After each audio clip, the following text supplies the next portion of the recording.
Teka muna mga kapatid, magnilay muna tayo.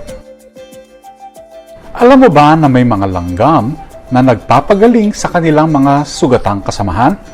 Aba, ay dinadala nila ang mga nasakatang pabalik sa pugad at inaalagaan ang mga ito, kaya may mas mataas na tsansa na mabuhay. Ito ay may kaugnayan sa ating pagbasa ngayon tulad ng mga langgam na nagdadamayan. Ang karunungan ay nagpapatatag sa atin at ang pananampalataya ay nagbibigay ng lakas sa panahon ng pagsubok. Ipinaalala sa atin ni Sirach na ang tunay na karunungan ay nagmumula lamang sa Diyos at malayang ibinibigay sa mga naghahanap nito.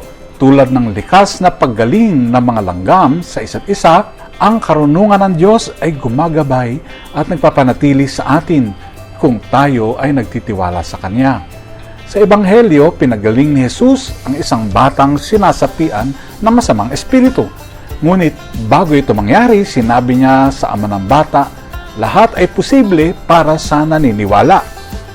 Sa kanyang pag-aalinlangan, sumigaw ang ama, sumasampalataya ako, tulungan mo ang kakulangan ng aking pananampalataya.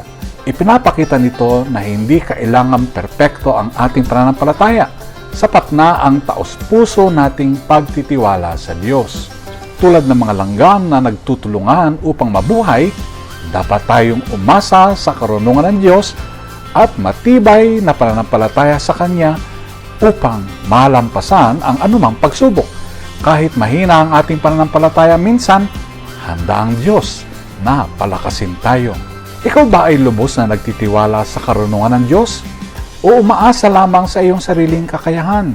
Tulad ng Ama sa Ebanghelyo, hilingin natin sa Diyos, tulungan mo ang kakulangan ng aking pananampalataya. Amen.